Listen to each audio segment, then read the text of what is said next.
আসসালামু আলাইকুম সম্মানিত খামারি ভাই ও বোনেরা, আপনাদেরকে আরএস এগ্রো ফার্মের আরেকটি ভিডিওতে স্বাগত। আজকে ভ্যাকসিনের গুরুত্ব নিয়ে কথাবার্তা বলবো, আলোচনা করব।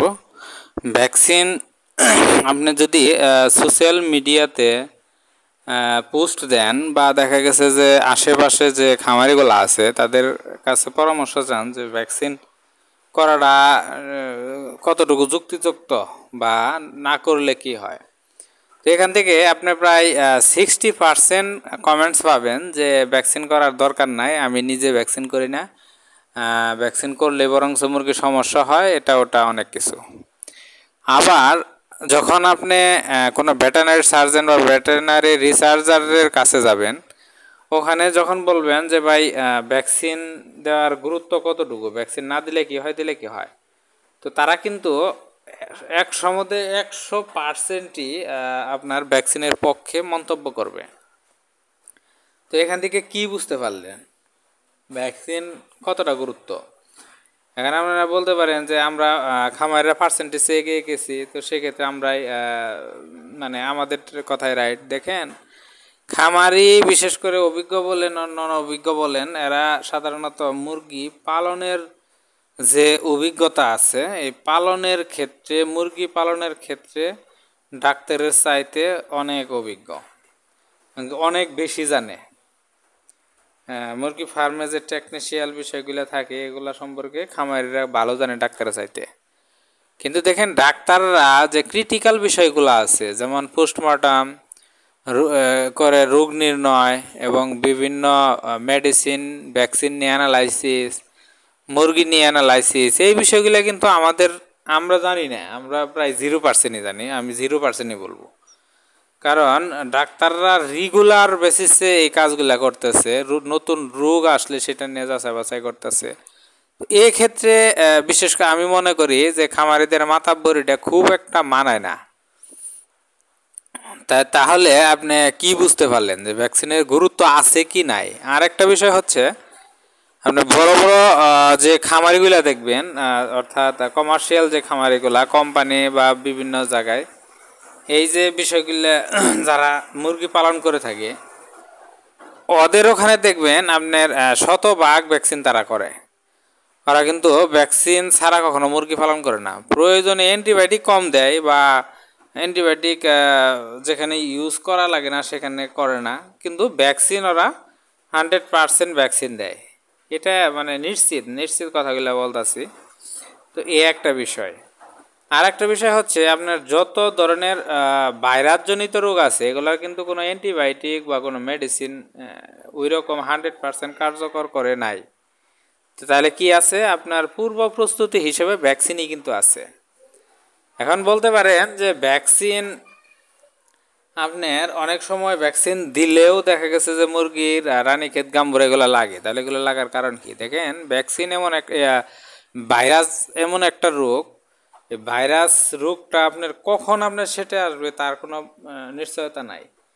এটা কেন আসবে, যেমন ধরেন যারা আপনার যে পার্সেন্টেজে বললো 60% লোক যে ভ্যাকসিন দেওয়ার দরকার নেই, তারা কিন্তু আপনি খেয়াল করে দেখবেন তাদের মুরগি সর্বোচ্চ 200, 300, 400, 500, বড় জোর 1000। আবার ওদের আর একটা জিনিস খেয়াল করবেন, সেটা হচ্ছে ওরা বছরে 4 থেকে 5টা সেট করে দেখে দেখে, সিজনাল দেখে, মানে সিজন দেখে বা এরকম করে।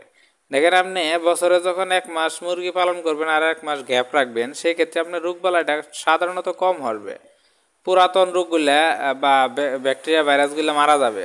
তো ওই ক্ষেত্রে আপনার দেখা গেছে কিছুটা মেডিসিন বলেন বা ভ্যাকসিন বলেন, এগুলা না দিলেও মোটামুটি চলে। তবে যদি ভাইরাসে অ্যাটাক করে একবার, ভাইরাসে অ্যাটাক করলে শেষ পর্যন্ত আপনার মর্টালিটি ফিরানো অনেক কঠিন হয়ে যায়।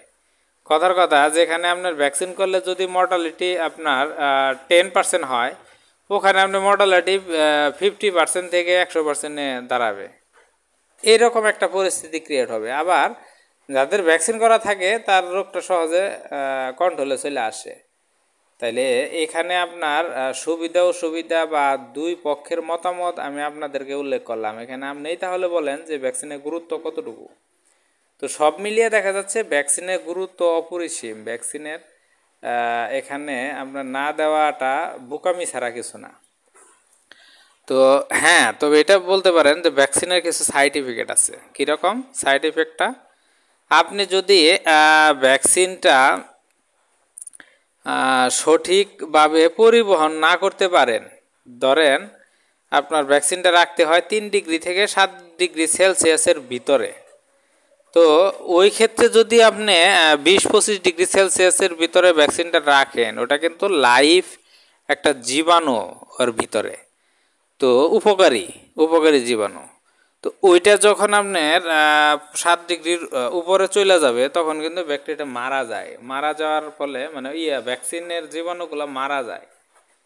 তো ওই মারা যাওয়ার ফলে পুরা উল্টা রিয়েক্ট করতে পারে।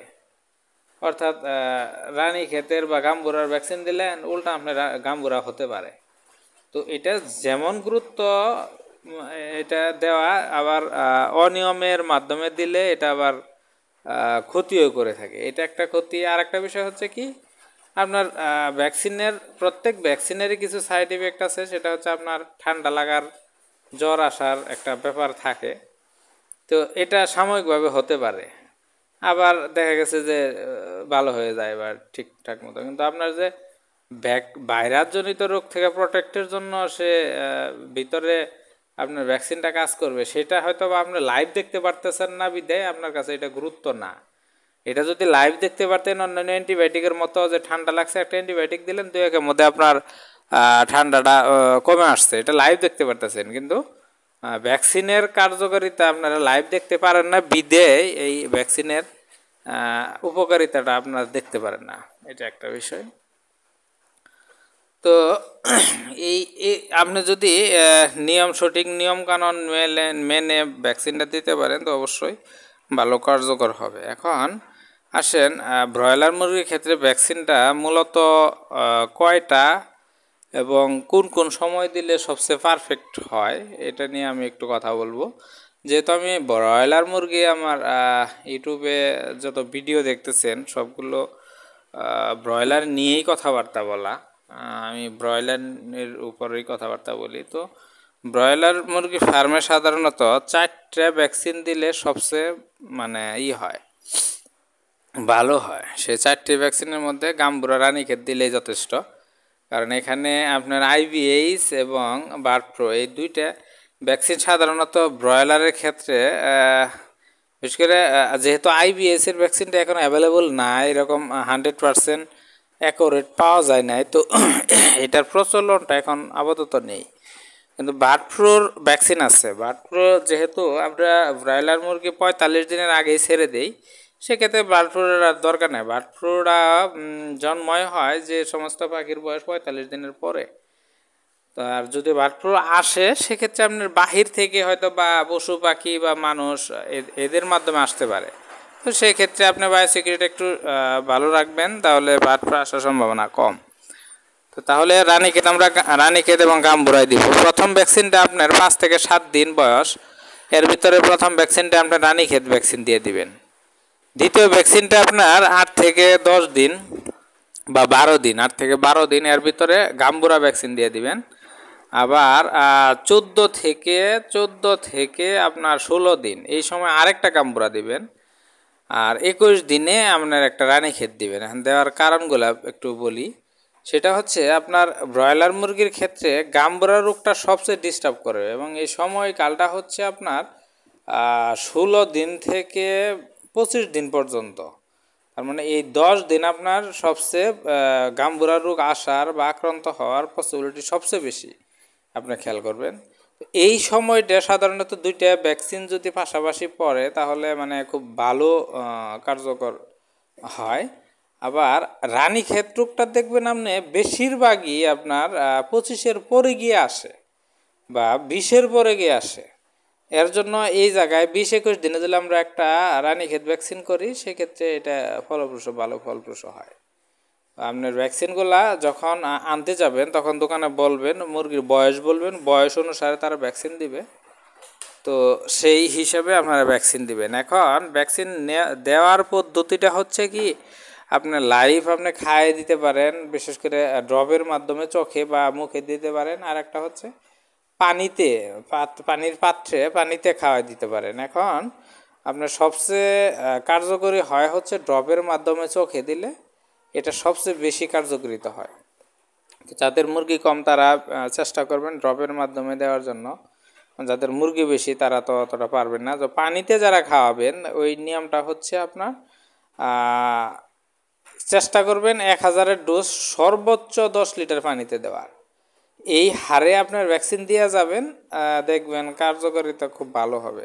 চেষ্টা করবেন 1000-এ 1500 বা 2000-এ 3000 এরকম ভ্যাকসিন দিবেন, তাহলে কার্যকারিতা ভালো হবে। কারণ এখানে পানি অনেক অপচয় হয়, পানির ভিতরে 100% আপনার ভ্যাকসিনটা কার্যকারিতা মানে প্রত্যেক মুরগি সমানভাবে খায় না। সেক্ষেত্রে একটু ডোজটা মাত্রাটা বেশি হলে মুরগি যাই খাবে ওইটা ভালো কাজে দিবে, এই একটা বিষয়।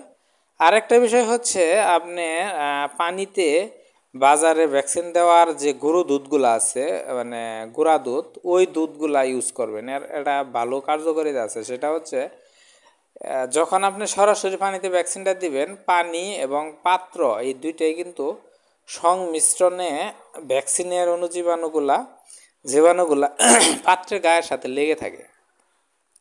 তো সেক্ষেত্রে দেখা গেছে যে আপনার পানি খেয়ে ফেললো, পাত্রের সাথে কিছু জীবাণু লেগে থাকলো, আবার পরবর্তীতে আপনি পানি দিলেন বাকি ওই জীবাণুগুলা যেহেতু পুরাপুরি মুরগির কাছে পেটে গেল না, সেক্ষেত্রে পরবর্তীতে থেকে আরও রোগ জীবাণু বা শক্তিশালী ভাইরাস এই ধরনের সৃষ্টি করতে পারে। যদি আপনি দুধের মাধ্যমে দেন, দুধ এমন একটা জিনিস, পানির সাথে দুধ যখন দিবেন তখন এই দুধটা পাত্রের সঙ্গে মানে লেগে থাকতে দিবে না, মানে অর্থাৎ দুধের ভিতরে আপনার অণুজীবাণুটা থেকে যাবে, দুধের পানির থেকে বাহিরে যাইতে দিবে না, পাত্রের গায়ে লাগবে না ভ্যাকসিনের জীবাণুটা। তো সেক্ষেত্রে দুধের পানি যতক্ষণ পাত্রের ভিতরে থাকবে ততক্ষণই আপনার ওই জীবাণুটা থাকবে, আর পরবর্তীতে যদি ভ্যাকসিন বেশি হয় সেটা ফেলে দিলে আর পাত্রের গায়ে লাগবে না। তো এটা বড় এটা পরীক্ষিত। আপনার চেষ্টা করবেন দুধ দিয়ে খাইয়ে দেওয়ার জন্য, সেটা সবচেয়ে ভালো হয়। পানি দিলেও চলে, কিন্তু একটু অ্যালার্ট থাকবেন। সতর্কতা অর্থাৎ আমাদের ব্রয়লার সেক্টরে যতটুকু পারেন সতর্কতা অবলম্বন করা উচিত। যদিও আমরা অনেকেই সতর্কতা ওই রকম থাকতে অভ্যস্ত না, তারপরেও চেষ্টা করবেন সর্বোচ্চটা দেওয়ার জন্য। এইভাবে ভ্যাকসিন করলে আশা করি ভ্যাকসিনের ভালো রেজাল্ট পাবেন।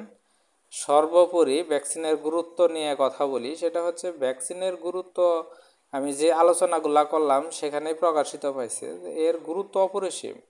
এর গুরুত্ব নিয়ে এখানে কোনো কমেন্টসের দরকার নাই, মানে কমেন্টস নেই এখানে। ভ্যাকসিনের গুরুত্ব অপরিসীম। তো এটা মানুষের ক্ষেত্রে বলেন, পশু পাখির ক্ষেত্রে বলেন, যে কোনো রোগ নির্ণয়ের জন্য, রোগের থেকে ভাইরাসজনিত রোগ থেকে মুক্তি পাওয়ার জন্য ভ্যাকসিনের গুরুত্ব মানে সব জায়গাতেই অপরিসীম। তো আপনারা পারফেক্ট সময়, সঠিক সময়ে আপনারা ভ্যাকসিন দিবেন। আশা করি খুব ভালো কাজে দেবে ইনশাল্লাহ। যদিও লাইভ আপনারা দেখতে পারতেছেন না, হয়তো বা কোনো এক সময় কম্পেয়ার করতে পারবেন যে ভ্যাকসিনের কারণে হয়তো বা এবার বেঁচে গেলাম। তো এই আর কি। তো আচ্ছা, আজকে ভিডিও এই পর্যন্ত। আপনারা ভালো থাকেন, পরবর্তী ভিডিও পাওয়ার জন্য অপেক্ষায় থাকেন। আসসালামু আলাইকুম।